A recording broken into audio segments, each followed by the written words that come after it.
सुनेत्रा अजित पवार महाराष्ट्राच्या पहिल्या महिला उपमुख्यमंत्री बनतायत। आता माणसाचं नशीब कसं असतं बघा। सुप्रिया सुळे गेली 2.5 दशकं राजकारणामध्ये सक्रिय आहेत, पण सुप्रिया सुळे परिस्थितीमुळे आजपर्यंत कधीच मंत्री बनू शकला नाही। पण सुनेत्रा पवार या परिस्थितीमुळे राज्यसभेच्या आधी खासदार बनल्या, राजकारणात आल्या।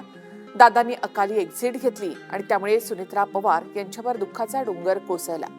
पण आता याच परिस्थितीमुळे ते आता मंत्री नाहीत तर थेट महाराष्ट्राच्या पहिल्या महिला उपमुख्यमंत्री बनतायत। यूपीएचं सरकार असताना सुद्धा म्हणजे पवार केंद्रामध्ये पॉवरफुल नेते होते, मात्र तरी सुद्धा सुप्रिया सुळे यांच्या गळ्यात मंत्रिपदाची माळ कधी पडलीच नाही। 2014 नंतर सुद्धा म्हणजे एनडीएचं सरकार आलं, त्यानंतर सुद्धा पवार एनडीएत सहभागी होतील, सुप्रिया सुळे मंत्री होतील अशा अनेक चर्चा होत राहिल्या अगदी आत्तापर्यंत।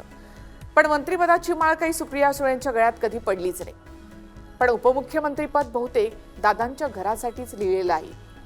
म्हणजे बघा, दादा 6 वेळा उपमुख्यमंत्री झाले आणि आता 7व्यांदा दादांच्या घरामध्येच म्हणजे दादांच्या पत्नी सुनेत्रा पवार या महाराष्ट्राच्या उपमुख्यमंत्री बनतायत। सुप्रिया सुळे कधीच आता मंत्री बनणार नाहीत का? तर समजा 2 राष्ट्रवादींचं विलीनीकरण झालं तर आणि एनडीए मध्ये राष्ट्रवादी काँग्रेस सहभागी आहेच, म्हणजे 9 खासदार होतील। सुप्रिया सुळेंना कदाचित त्यामध्ये मंत्रिपद मिळू शकतं, पण सुनेत्रांच्या डीसीएम होण्यामुळे विलीनीकरण लांबेल एवढं मात्र नक्की।